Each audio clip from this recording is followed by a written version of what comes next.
നമ്മുടെ ആ സ്റ്റോർ റൂമിൽ ഒരു പഴയ പെട്ടിയുണ്ട്. ഏത്? അതിൽ പക്ഷേ എൻ്റെ പഴയ സാധനങ്ങൾ മാത്രമേ കാണാൻ സാധ്യതയുള്ളൂ. അതിലെന്തെങ്കിലും അറിയാതെ എടുത്തു വെച്ചിട്ടുണ്ടെങ്കിൽ കാണാൻ ഒരു ചെറിയ സാധ്യതയുണ്ട്. ഏത്? നമ്മളന്ന് തൊട്ടിലെടുത്തോടുന്ന റൂമാണോ? ആ അതെ.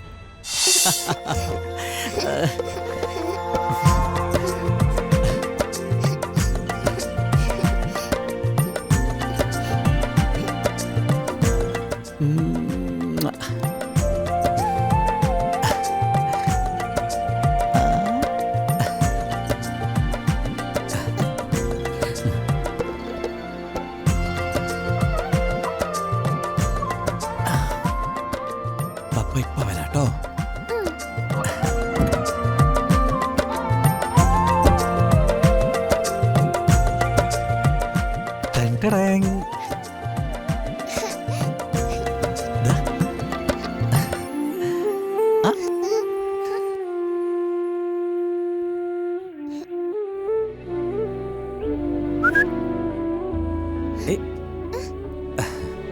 മോളെ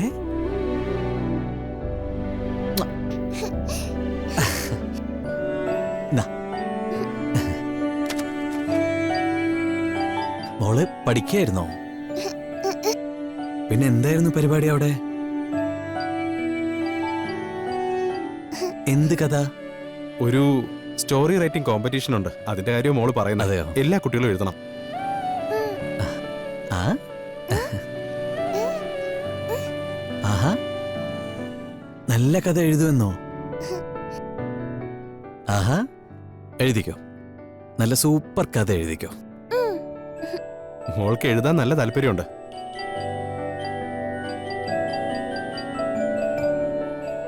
സഞ്ജയ് ചേട്ടൻ വന്നായിരുന്നോ? ഇവിടെയല്ലേ ഞങ്ങൾക്ക് സ്വാതന്ത്ര്യമുള്ളൂ. ധ്വനി കഥ എഴുതുന്ന കാര്യമൊക്കെ അച്ഛന് പറഞ്ഞു കൊടുക്കുമായിരുന്നു.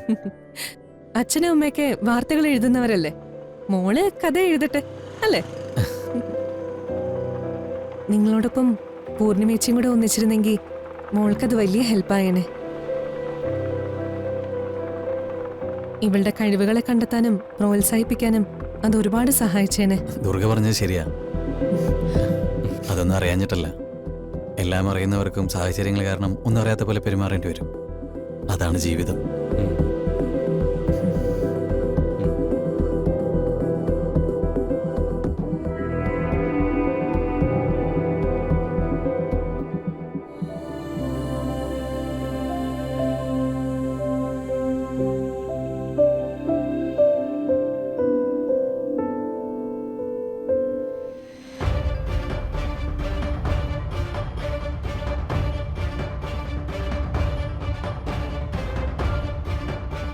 ഇതേട്ടാ, അവരന്വേഷിച്ച് വന്ന പോലെ എന്തെങ്കിലും ഒരു ഫയൽ ഇവിടെ കാണാൻ സാധ്യതയുണ്ടോ?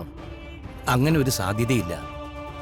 ഉണ്ടായിരുന്നെങ്കിൽ ഞാൻ അപ്പം തന്നെ നോക്കിയെടുത്ത് അവൾക്ക് കൊടുത്തേനെ. എന്നാലും ദയവായിട്ടൊന്ന് ഓർത്തു നോക്കിയേ, ജയശ്രീ ചേച്ചിയുടേതായ എന്തെങ്കിലും ഒരു എവിഡൻസ് എവിടെയെങ്കിലും സൂക്ഷിച്ചു വെച്ചിട്ടുണ്ടോ എന്ന്. ജയശ്രീയുടെ ഒരു ഫോട്ടോ അല്ലാതെ വേറൊന്നുമില്ല.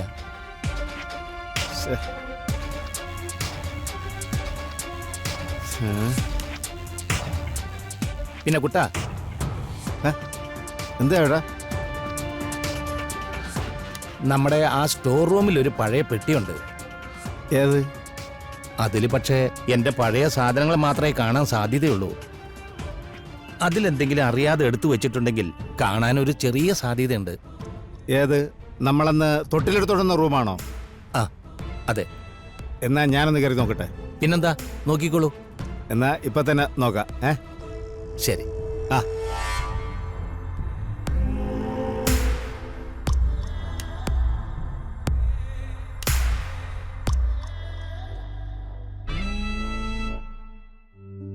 ഞാനിന്ന് ഇറങ്ങട്ടെ. മോളുടെ കഥ എഴുത്തിന്റെ റിസൾട്ട് എന്നെ ഒന്ന് വിളിച്ചറിയിക്കോ? ഉറപ്പായിട്ടും അറിയിക്കാം. ആ,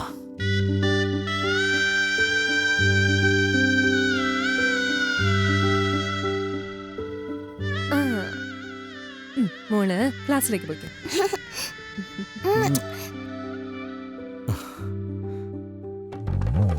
എന്നാ ശരി. ആ ശരി.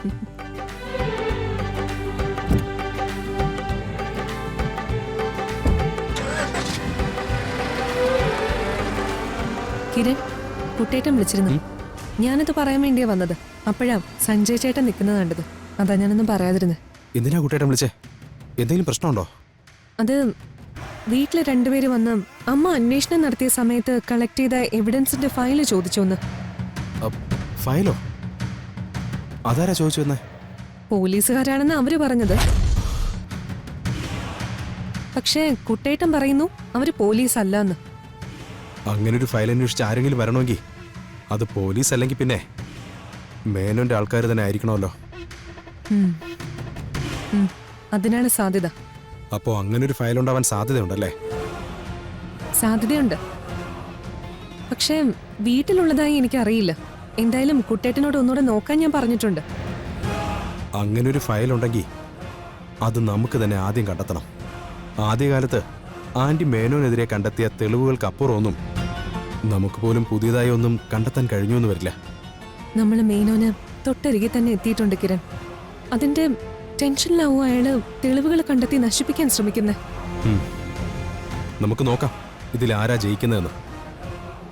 ആ ഫയല് നമുക്ക് കിട്ടിയാ പിന്നെ മേനോനകത്തായി എന്ന് ഉറപ്പിക്കാം. അതെ, അമ്മയുടെ ആത്മാവ് നമ്മളോടൊപ്പം ഉണ്ട് കിരൺ. നമുക്ക് വഴി കാട്ടാൻ അമ്മ മുന്നിൽ തന്നെ ഉണ്ടാവും.